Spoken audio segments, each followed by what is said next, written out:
Hey, so I wanted to talk about two new models that are getting added to the game. Right now I'm just going to show off the concept art for them as the models are still in production.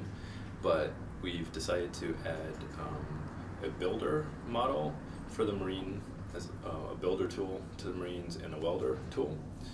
So currently in game, as a Marine player, when you build a structure, your view model just disappears and the spark effect plays, which is kind of boring, and it's something that you do a lot in the game. So we wanted to add an actual visual representation of some kind of tool that you're holding that is helping to build this structure. And then the other part of that is that we've wanted to add welders to the game. This was something that we've wanted for gameplay, but we cut initially when we didn't think we had enough art time to do it. So we've got more time right now, so we're adding that back into the game. So the builder, you'll have that as part of your default inventory as a Marine. So as soon as you run over to a structure that needs to be built and you press use on it, it'll automatically pull out this tool.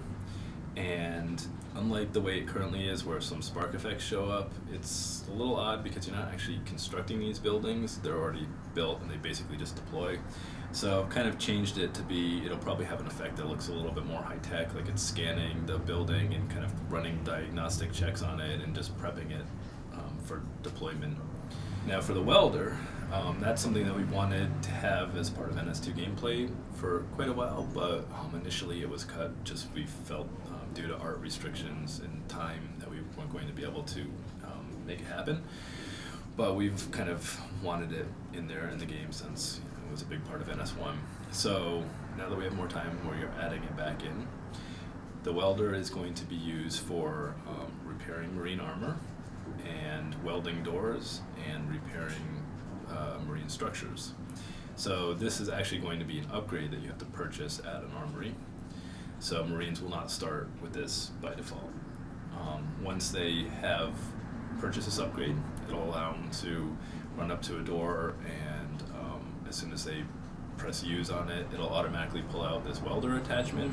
Might be a little animation of it, like putting the attachment onto the tool, getting it prepped, and then they'll be able to weld doors shut. And as I said before, they can weld marine armor and repair marine structures. So for the visual look for this, it's kind of a combination of pulling from some of the look of the other marine weapons, but also infusing it with kind of a power tool look. So I don't want it to look like a weapon when you pull this thing out. It should look like it's a tool used for building or repairing or whatever it is. So I designed it to look like there'd be a base tool to it that Marines would be able to just carry around with them in a pouch or something, and then you would add various attachments to it that would have so it would give it multi-purpose function. So like here in this case, you would add this front end section that would be the builder part. For the welder, you can actually see in this smaller image here that what the base tool looks like, and then this welder attachment just snaps on the front of it. Another element is having kind of a deploy animation, since all the other weapons have that as well. So this has this holographic screen that will pop up and open up and deploy and show this screen, and on the screen we can have your repair, building percentages, what other information we want to convey to the player.